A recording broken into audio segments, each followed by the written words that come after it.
syukur dan berterima kasih kepadamu.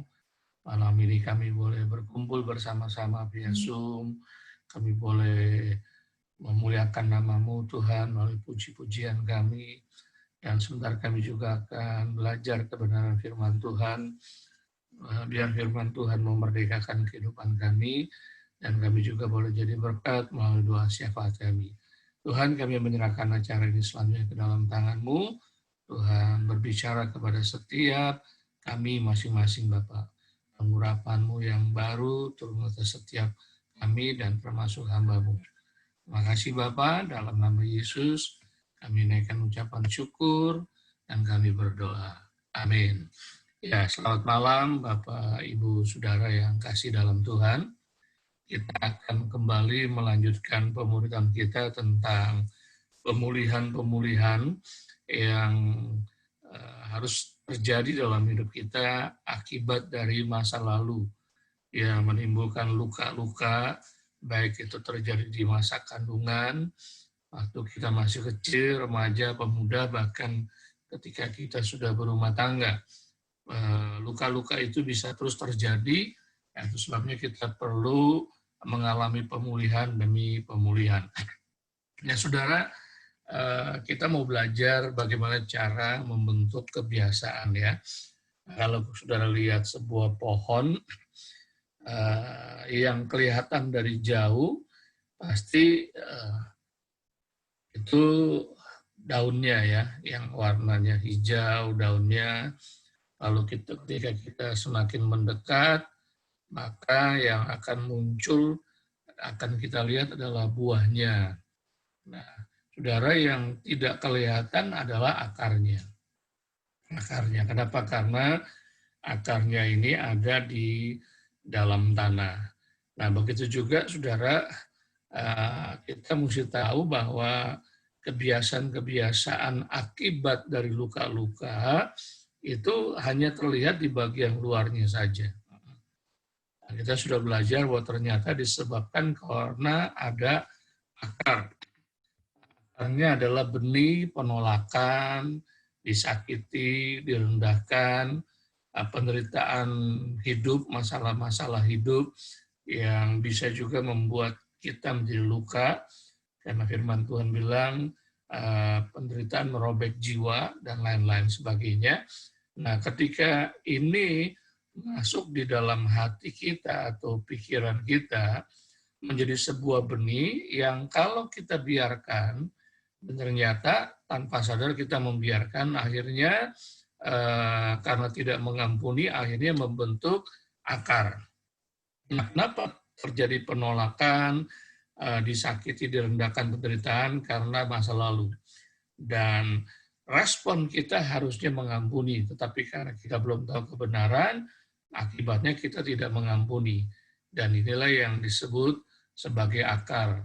Nah, kalau bahasa firman Tuhannya juga disebut sebagai sebuah hati. Ya, hati, dari dalam hati muncul kejahatan dan lain sebagainya. Nah, Saudara, karena hati kita tidak mengampuni, ada penolakan, ada rasa sakit, direndahkan, penderitaan dan sebagainya, maka itu akan muncul dalam bentuk buah. Nah, buah-buahnya apa? Ya, misalnya keterikatan. Kita terikat dengan kebiasaan-kebiasaan buruk, terikat dengan makanan, terikat dengan apapun yang namanya keterikatan yang membuat kita menjadi kecanduan terhadap hal-hal yang negatif. Nah, ini merupakan buah, ini merupakan hasil dari akar yang tidak kelihatan ini. Lalu apalagi misalnya problem emosional. Nah, kalau kita cuma membahas atau membahas bagian atasnya saja, kita cuma membereskan atasnya saja, sepertinya untuk sementara hilang. Tapi lambat atau cepat akan muncul lagi. Kenapa? Karena akarnya belum dibersihkan. Misalnya contoh, kalau kita punya problem emosional, marah, kita belajar sabar. Mungkin 1-2 minggu bisa. Bisa juga 1-2 bulan bisa.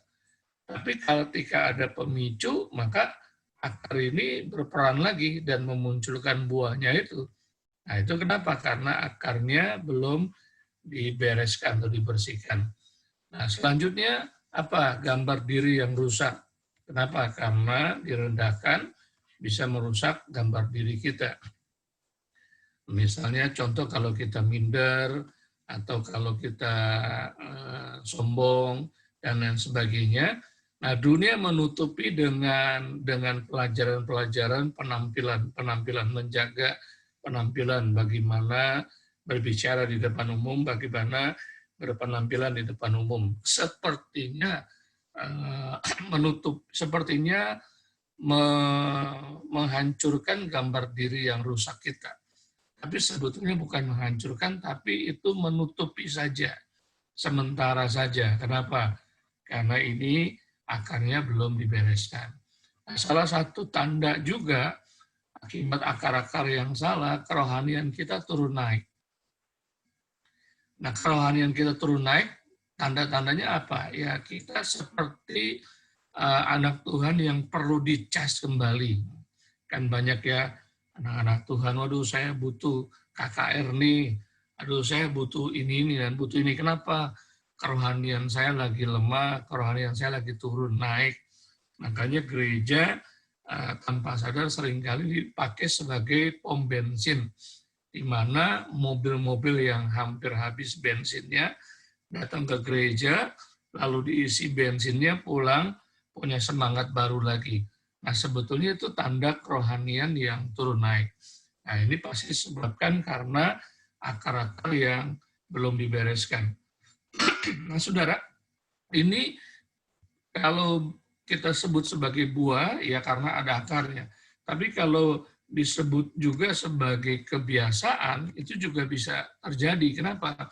Karena kebiasaan itu berulang-ulang kita lakukan. Misalnya, karena kita punya akar-akar ini, lalu ada pemicu yang kita sudah pelajari, ada barang, ada orang, ada situasi, lalu muncul bentuknya pelarian. Pelariannya kemana? Ya, pelariannya keterikatan, peralihannya ke problem emosi, peralihannya ke gambar diri yang rusak, atau peralihannya kerohanian yang turun naik, dan lain sebagainya. Nah, kalau ini kita lakukan berulang-ulang, maka akibatnya itu menjadi sebuah kebiasaan. Memang awal-awalnya belum jadi kebiasaan. Misalnya, contoh ketika seseorang direndahkan, pelariannya dia ke makanan. Jadi ketika dia direndahkan, mengalami sakit hati, mengalami rasa malu, nah untuk menutupi rasa malu dan sakit hati itu, dia pergi makan. Nah, waktu dia makan, sepertinya luka-luka itu hilang, sepertinya. Padahal itu cuma menutupi sementara saja. Nah, waktu dia lakukan pertama kali, belum sebut keterikatan. Tapi ketika itu berulang-ulang dan menjadi keterikatan, akhirnya menjadi sebuah kebiasaan. Nah, ya, ini sebuah kebiasaan. Nah, saudara, kita sudah belajar bagaimana caranya kita bisa membersihkan akar yang salah, yaitu dengan cara kita memberikan pengampunan.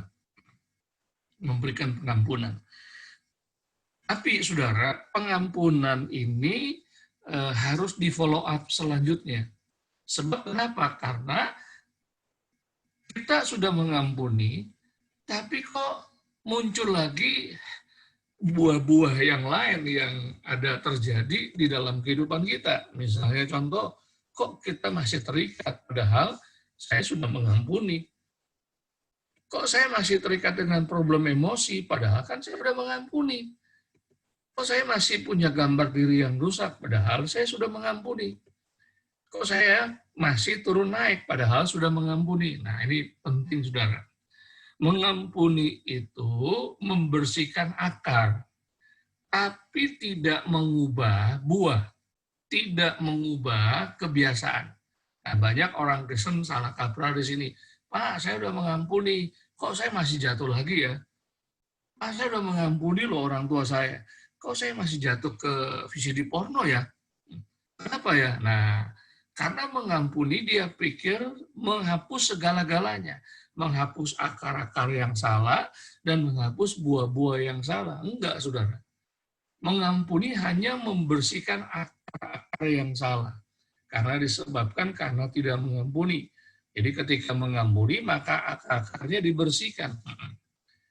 Seperti sebuah pohon tanpa akar, saudara.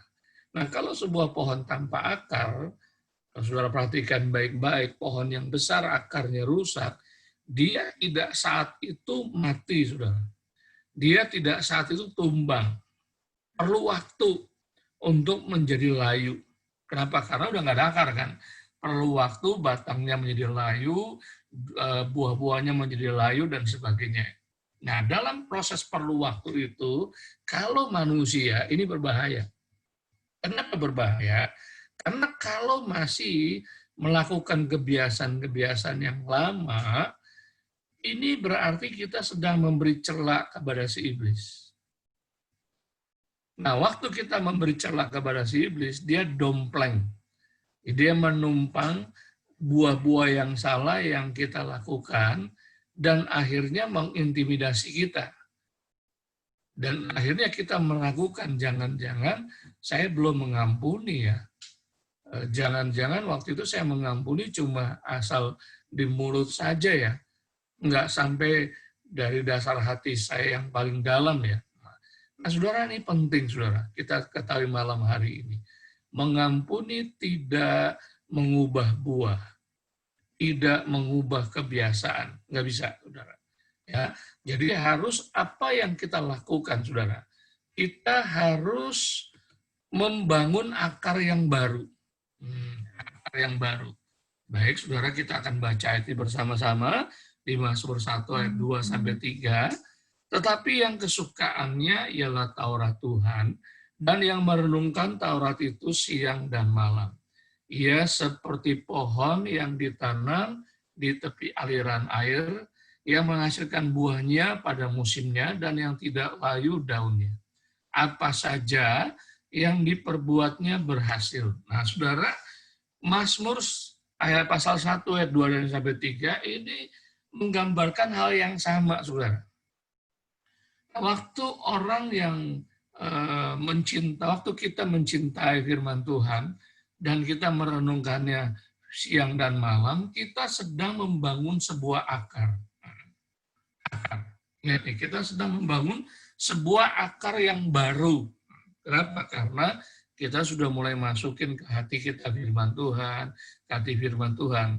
Tapi pertanyaannya, apakah buahnya yang lama sudah hilang? Belum tentu, saudara. Bisa saja buah yang lama itu masih muncul, saudara. Kita juga masih bisa terikat. Kenapa? Karena banyak orang yang baca firman Tuhan, berpasal-pasal, masih juga terikat. Nah, salahnya di mana? Nah, ini dia. Salahnya bukan karena kita makan firman Tuhan, mengubah akar yang baru. Kenapa? Nah, karena kebiasaan itu harus diganti. Sebab kalau kita nggak ganti kebiasaan itu, maka kebiasaan itu akan tetap ada dalam hidup kita. Jadi jangan heran ada orang yang sudah merenungkan firman, menghafal firman, baca firman berpasal-pasal dan sebagainya, dia masih problem emosi, dia masih punya gambar diri yang rusak, dia juga masih punya kerohanian turun naik. Kenapa? Karena kebiasaan-kebiasaan yang lamanya masih ada. Nah, ini penting, saudara. Jadi apa yang harus kita lakukan? Apakah kita berhenti membangun akar yang baru? Tidak boleh. Kenapa? Karena akar yang baru itu harus terus dibangun supaya menjadi kuat.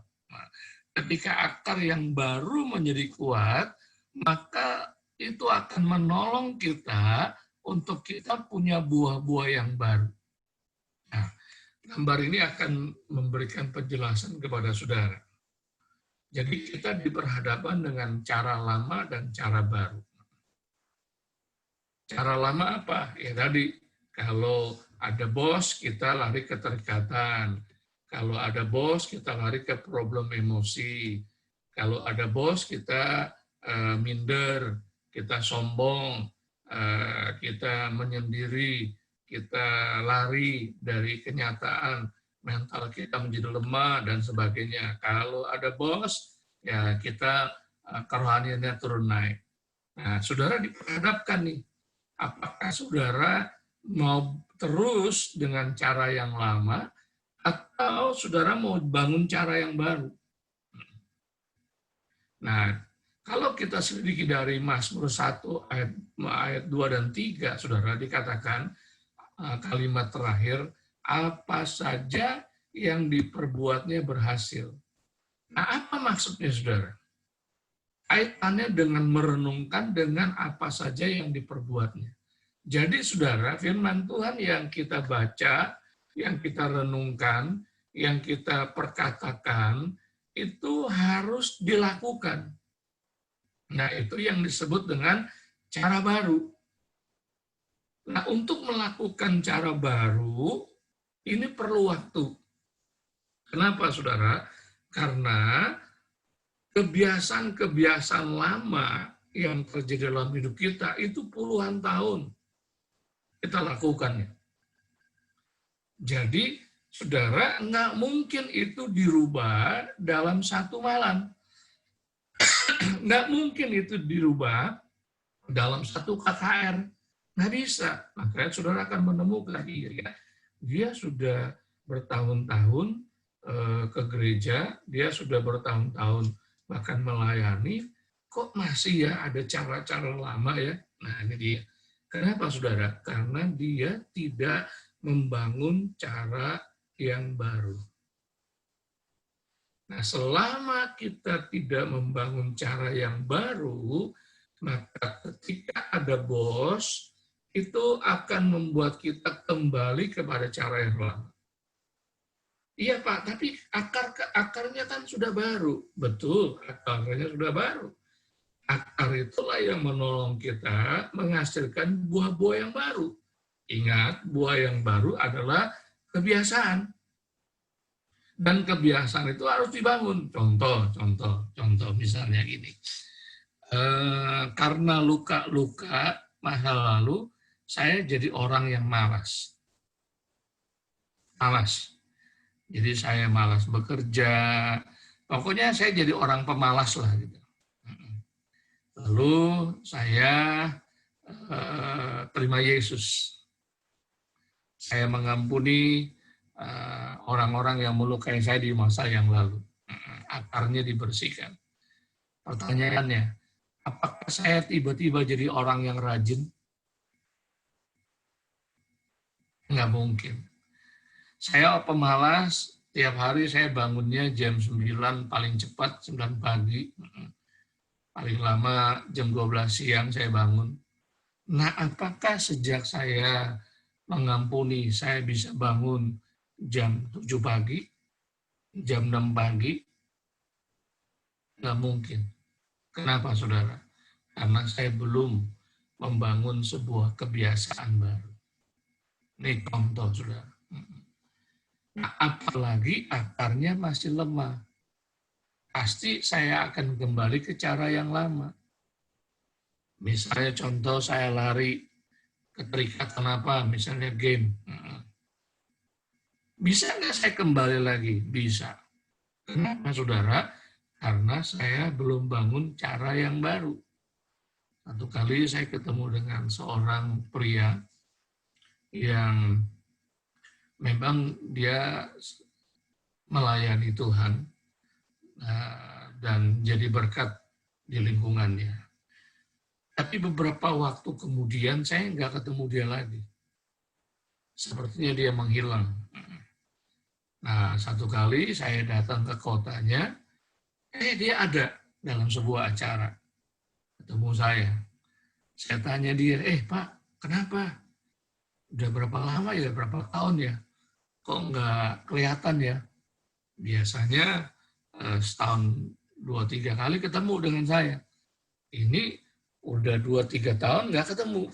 Lalu dia cerita, iya Pak, saya kembali ke terikat yang lama Pak.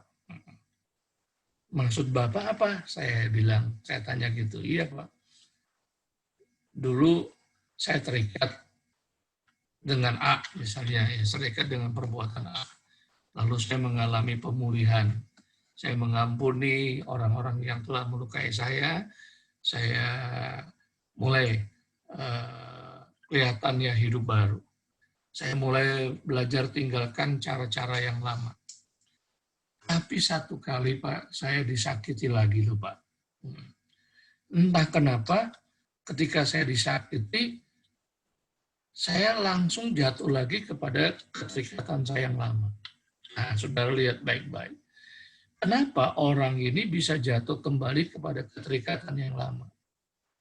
Karena cara yang baru, kebiasaan yang baru yang dibangun belum bisa mengalahkan kebiasaan yang lama. Nah, kalau kita belajar ilmu otak, Rabu depan saya akan jelaskan, kebiasaan-kebiasaan lama yang kita lakukan berulang-ulang, itu di dalam otak kita menjadi sebuah jalur yang tidak akan pernah bisa hilang. Makanya orang bisa kembali kepada kebiasaan yang lama. Itu makanya Rasul Paulus bilang ada manusia lama dan ada manusia baru. Rasul Paulus, tinggalkanlah manusia lamamu dan kenakanlah manusia barumu. Nah, berarti apa? Kalau kita belajar cara lama dan cara baru malam hari ini, Rasul Paulus bilang, ayo tinggalkan cara lamamu, pakai cara baru. Tapi bukan berarti nggak bisa kembali. Bisa kembali. Bisa kembali. Bisa kembali kepada kebiasaan-kebiasaan buruk.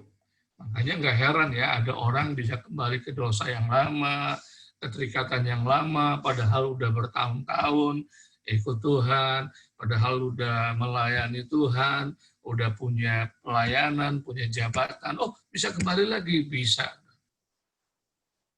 Beberapa waktu yang lalu saya pernah cerita tentang hamba-hamba Tuhan di Amerika Serikat. Ada Jimmy Swaggart, ada Jim Baker, itu hamba-hamba Tuhan terkenal. Tapi kembali, saudara, kepada kebiasaan yang lama. Kenapa, saudara? Karena kita tidak fokus membangun cara yang baru. Kita tutupi dengan hal-hal yang lain, misalnya pelayanan, kegiatan, dan yang sebagainya.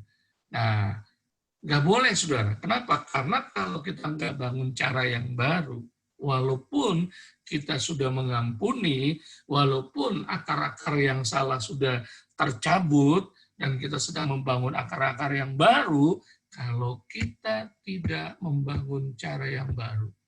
Saudara, ketika ada BOS, ada pemicu, maka saudara akan kembali kepada cara yang lama.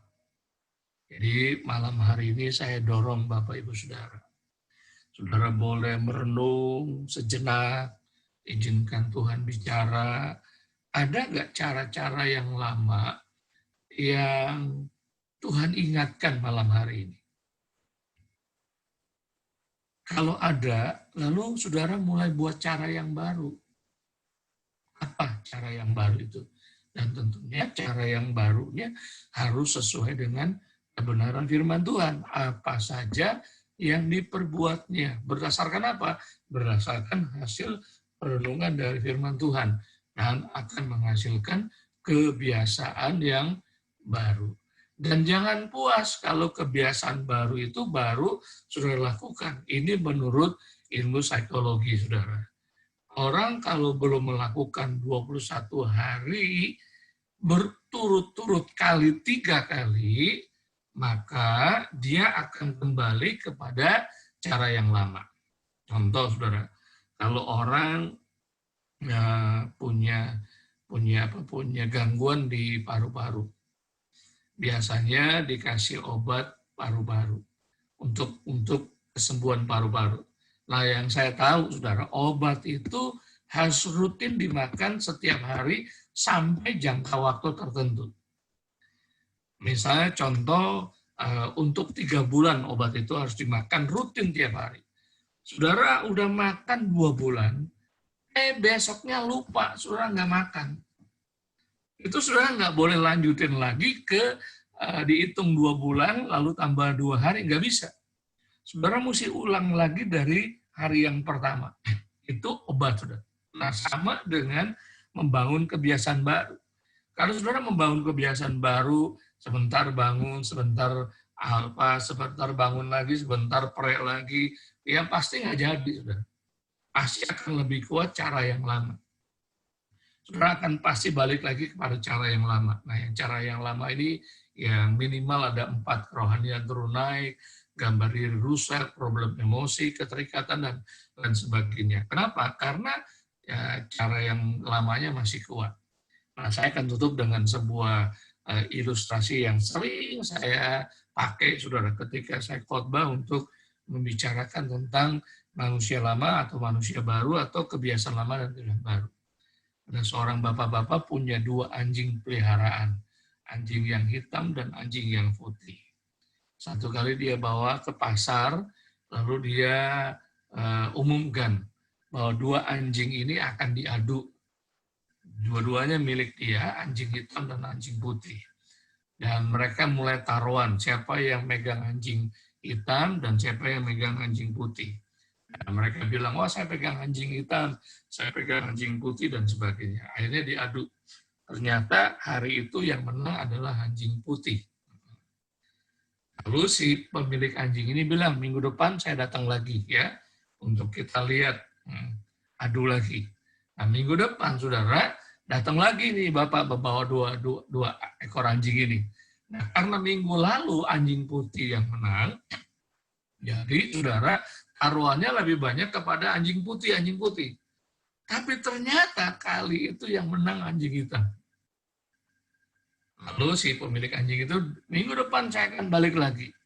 Nah, waktu balik lagi, karena anjing hitam yang menang, akhirnya orang-orang pilih anjing hitam. Ternyata hari itu yang menang anjing putih. Satu kali ditanya, Pak, apa sih penyebabnya kok kali ini anjing hitam, minggu depan anjing putih, minggu depan lagi anjing hitam. Apa penyebabnya?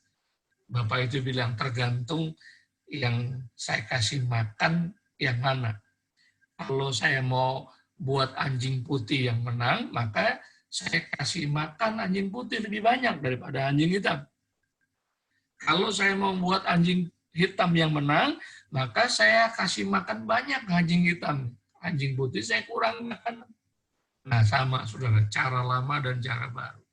Yang mana yang Anda lebih kasih makan banyak? Yang mana Anda lebih banyak praktekkan? Kalau kita masih pakai cara lama, saudara, jangan heran dan jangan salahkan siapapun, termasuk Tuhan, seringkali kita kembali kepada cara yang lama. Sepertinya kita belum mengalami pemulihan. Kenapa? Karena cara baru kita tidak pernah bangun sampai jadi, saudara. Jadi bangunlah cara baru sampai jadi, sampai kuat, sampai bisa mengarahkan cara yang lama. Dan itu sebabnya kebiasaan baru bisa mengalahkan kebiasaan yang lama. Mari kita berdoa. Bapa di sorga, kami datang kepadamu malam hari ini. Kami belajar kebenaran firman Tuhan untuk kami fokus membangun cara baru sesuai dengan yang diajarkan oleh firman Tuhan.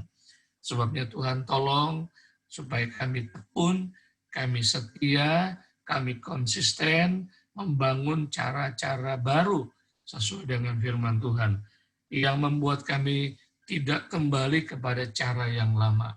Di dalam nama Yesus hamba berdoa, biar Engkau tolong setiap kami yang mendengarkan kebenaran firman Tuhan untuk kami setia membangun cara yang baru. Karena kami percaya kami punya akar yang terus dibangun dengan firman Tuhan, dan oleh firman Tuhan menjadi akar yang kuat, sehingga satu saat akan menghasilkan buah-buah yang baru, kebiasaan-kebiasaan yang baru ketika kami membangun kebiasaan-kebiasaan baru di dalam Tuhan. Di dalam nama Tuhan Yesus, kami memberikan ucapan syukur dan kami berdoa. Amin. Tuhan memberkati.